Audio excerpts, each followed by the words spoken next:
baganda baffe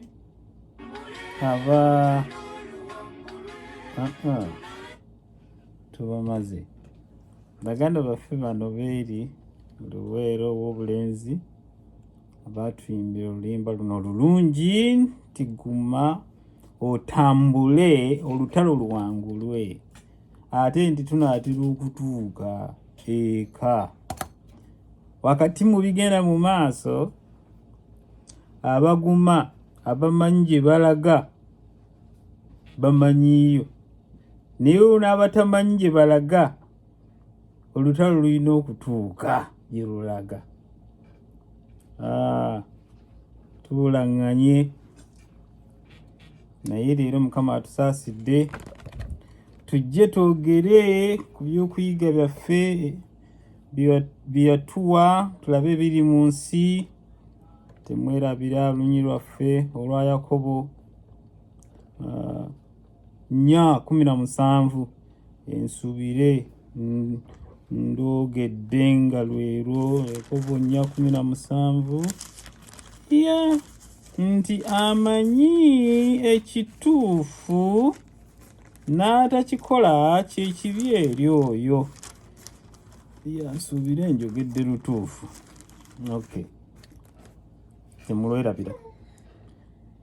Amazima gagamba nti buli kyokola kyonna wa Katonda ekitiibwa, kubanga yamanyi ennamba y'enviiri ezikuli ku mutwe, yamanyi obusimu obwatondo nnamba y'obusimu y'obwongo obwo, cells z'obwongo obwo azimanyi, ye designer ye byonna.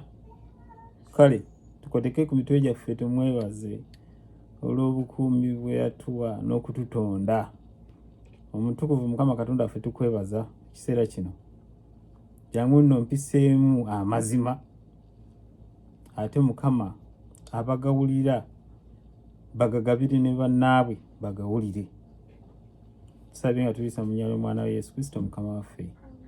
Amiina. Bannange, ekibuga kya leero kiwanvu ate nga kimpi, naye kigamba ensi eno eyina etambuzibwa mu maanyi abiri. Adamu ne Eva bwe baayonoona ne baleeta ekibi, tetwatondera nga tuli babi.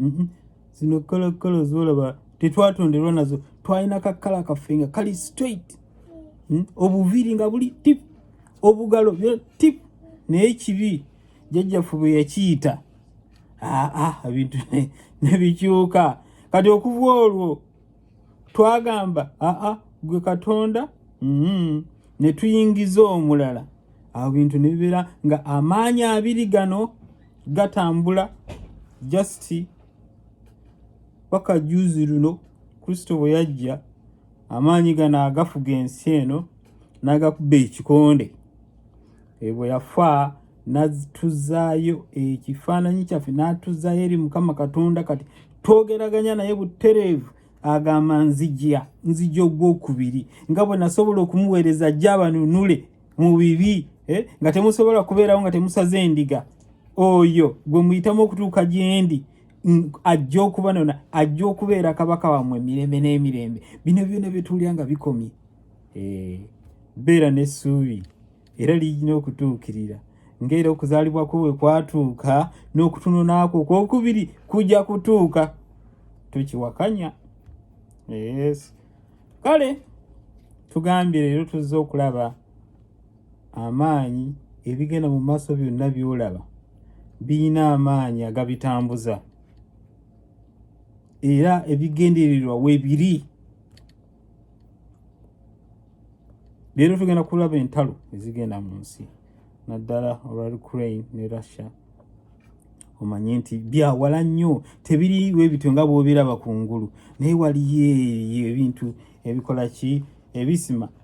Katulabe, tugenda kulaba ebibiina ebyekyama biri wansi eyo, secretive societies, ezikola eyo munda eyo, tugenda kuzoogerako wano. Katusome ekyawandiikibwa kino kigenda otuggulirawo kubikulirwa. Ekitabo kino ekyakubikulirwa Katonda Yesu yakibikulira Yukaana naye nga kyaffe ebiseera ebisembayo nga kyogera ku biseera ebisembayo ne kibikula ne Kristo. Ebintu ebyo bibiri bikulu nnyo mu kitabo kino ekyakubikulirwa. 17 y'essula tugenda okusoma, tujja kusoma ennyiriri 2 olwokuna n'olwokutaano. Agamba bw'ati nti omukazi oyo yali ayambadde ebya kakobe n'ebimyufu nga yeewoomezza ne zaabu n'amayinja ag'omuwendo ennyo naago ge bayita luulu, ng'akutte ebyenyinyalwa n'ebyobugwagwa eby'obwenzi bwe. Olwokutaano, mu kyenyi kye mwali muwandiikiddwamu erinnya ery'amakulu amakusike.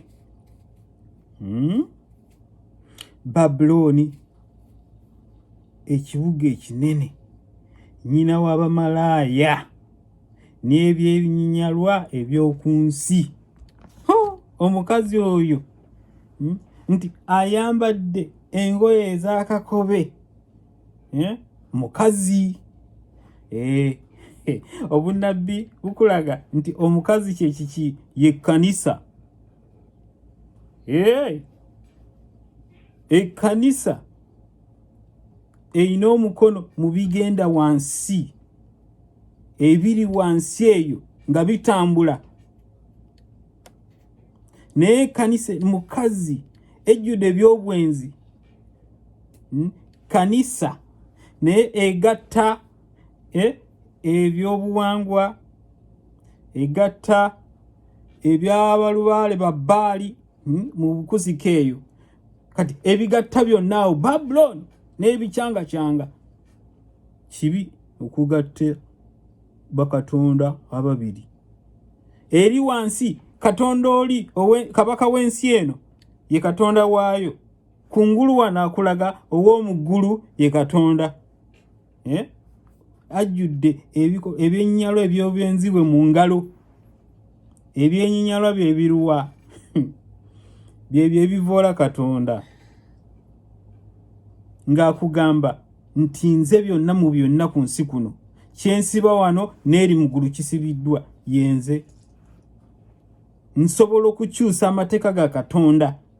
Omukazi oyo Ekkanisa eyo weeri. Era bw'osoma ebyafaayo ebibiina bino bye ngenda okusoma, mbwe omukazi ono ajjudde zaabu. Ekkanisa eno ngagga, y'ensibuko y'obugagga. Kigambibwa ebbanka y'ensi yonna pasenteji yaayo esinga obunene nnyini waayo Kkanisa eno. Babulooni, nnyina wa bwenzi. Era bwe nzijukira kino nti nnyina w'abenzi, ne nzijukira Cardinal Ratzinger ebigambo bye yayogera mu Septemba nga 4, agamba nti kitegeerebwe bulijjo, ono Cardinal Ratzinger yayogera nti Catholic Church entukuvu emu bweti era omujulizi ow'ensi yonna si mwannyina wabula ye maama w'amakanisa gonna. Kadinaali yansanyusa ng'ayogedde akantu ako. Tugenda kulaba secret societies ezikolebwa eziri wansi ensi eno kwetambulira, naye nga ebyandikibwa ebyafaayo biraga zaatandikira wa? Zaatandika mu lutalo lwa Reformation, nga abazzi b'obuggya ab'Ekkanisa bagezaako okuzibula abantu amaaso okuva ku bukulembeze obw'Ekkanisa emu eRuumi. nga Ruumi eraga ekifaananyi kungulu ekya Katonda naye ng'ejjawo amaanyi ga Katonda gennyini. Ba Martin Luther, ba John Wycliffe, ba John Huss ne basituka, ba Zwingli ne basituka ne bagamba nedda ssebo wano otubuza tekirina kuba bwe kiti. Entalo ne zijjanga ne battibwa nga ekkanisa ebatta kubanga bajjayo amazima. Ebibiina bino yensibuko gye byasitukira betugenda okulaba nga bya Jesuits byasituka okusobola okukuba abazzi b'ekkanisa bano bagwe ekigu. Naye ekintu ekirimu amaanyi g'omutonzi tekizanya. N'okikuba n'olaba nga akimazeewo naye abashuwa nti ajja kusitula amaanyi amalala. Tuli ku maanyi agatambuzibwako ensi eno nga gayita mu secret societies. Tumaze okulaba ekyawandiikibwa ekituggulirawo omukazi omu ekitulaze ekkanisa emu. Kakati ensi eno etambuzibwa nga bwe ŋŋambye ebibiina bino ebyekyama. Ekibiina ekisooka kye natadde wano ku lupapula lwange kiba kita the Jesuits. Kino nkubulidde lwe kyasituka wakati mu kusaanyawo reformation. Era ekigendererwa kyakyo kyajja okuzikiza okwefuulira Rome. Abantu baleme kubalaga bituufu. Era ekibiina kino nga kigendererwa kirwana kitya? Kigamba we kyetaagisa okubeera black kifuuka black, chameleon, nawolovu. Bwe kiba kyetaagisa kuteekako kola, kiba kyetaagisa kufuuka musumba, ba Jesuits afuuka omusumba. Naye ng'ekigendererwa kulwanyisa abazzi b'obuggya ekkanisa abatwala ekigambo kya Katonda nga tekirimu bulimba. Ebibiina bino gwe mulimu gwabyo. Kisobola okukola ekintu kyonna ekyakabenje. Era ebyafaayo bwe bisomye naddala singa ofuna akatabo ke bayita The Great Controversy ojja kuba ofunye ekintu eky'omuwendo ky'osobola okusoma n'ozuula amaanyi ag'enjawulo agali wansi agakolera mu buziba naye nga toyinza galaba. Waliwo abakulembeze bangi nnyo bayiga amaanyi gano okugeza waliwo omukulembeze wa Afrika ayina owooluganda omututumufu yali dokita n'amutya. Bwe yamutya n'agamba omugezi kati nja kutta mukazi we. Era bwe yamutta mukazi we n'ajjayo okulwanagana okwali wakati mu famire. Tumanyi mu famire mbaamu okulwanagana. N'ajjayo nti olaba wano baali balwanagana ngera bw'omanyi okulwanagana mu famire. Olaba yamutta okuva edda emabega yonna badde nga balwanagana kati yamusse. Naye nga bambi so ye yamusse. Ebyo yenkola y'ebibiina. Nti n'abafuzi bamanyi okukozesa amagezi g'ebibiina ng'ebyo ne basobola okugyawo obulamu bw'omuntu. Gwe n'obeera eno gamba kisajja kino kyatta mukazi waakyo. Naye ng'emabega eri tuli ku ba Jesuits bannange babateekawo kulwanirira kkanisa, kufufugaza abazzi b'ekkanisa, era bafuuka nawolovu. Ekyo kibiina kimu. Katugende Illuminati. Ebibiina bino bano basaale mu kutandika entalo mu nsi. Tugambe tugenda kutuuka ku Ukraine ne Russia. Illuminati basaale mu kutambuza entalo mu nsi. Omanyi ebibiina bino olaba zi world wars ezaaliwo toyinza kutegeera nti kukola kwa mubi okuyita mu bibiina bino byajjangawo. World wars wabeewo okukubagana, okulwanagana, reformation y'amadiini ebeeko obuweerero, ensi etabuke era n'agalwadde ebibiina bino bigaleeta. Okutegeeza nti mwaliwo omwo era mwavangamu agalwadde nga ga smallpox. Bw'obeera ne enemy omu niwe mbanga muwalanagana, bwemba ne common enemy mulina okusetolinga mulwanyeganye enemy oyo. Abalabe n'abalabe ne mwegatta to fight that incoming enemy. Ozanyisa bibiina ebyo ebya wansi ebyekwekeye wansi nga gwe olaba kyeyune naye nga Jesuit Illuminati awedde emirimu era nga toyinza kutegeera nti byakola ayinayo keyasiba takabuuka. Nibwokola otya ako takabuuka yentabiro ya bino byonna gye biraga. Avuga atwala eri akasigo ako.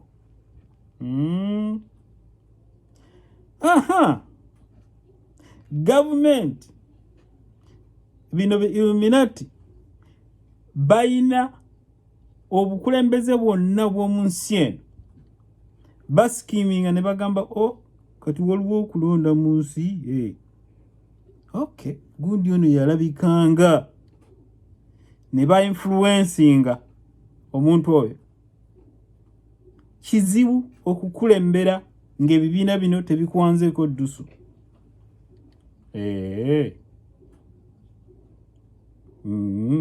Towina woobonera ebibiina secret societies zikola wansi era nga zirwanyisa ekibimu ku bigendererwa gavumenti emu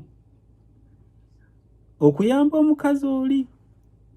Free mansions kakati obudde bugenze ngenda kusigenda binyonyolako. Free mansions kubanga sagala kantu kano kabe kawanvu muleme kunyumirwa bintu bino. Free mansions tulinayo cabals tulinayo ne skull and bones. Abantu bano nno ebibiina bino biina n'ennyiriri ezisoma mu Bayibuli nga Ngero 25:9. Ngero 25:9 agamba, Ngero 25:9 basoma ebyandikibwa bino ne bakulaga obukulu bw'ebibiina. 25:9 lugamba nti bw'obangako ensonga ne munno muginnyonnyoleganenga mwembi. Ebadde ey'ekyama togimanyisanga abalala. Kati mmemba w'ebyo ebibiina toyina kumanyisa nsonga mulala ya kyama. Bino ebibiina bya kyama, ensi eno kwetambulira. Baleetawo agalwadde nga COVID.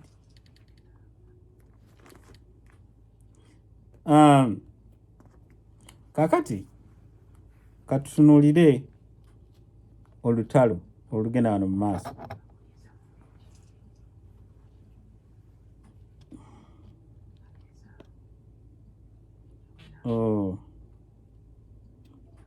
Kakati kamalirize oluddako nja kujja straight ku lutalo olwa Ukraine.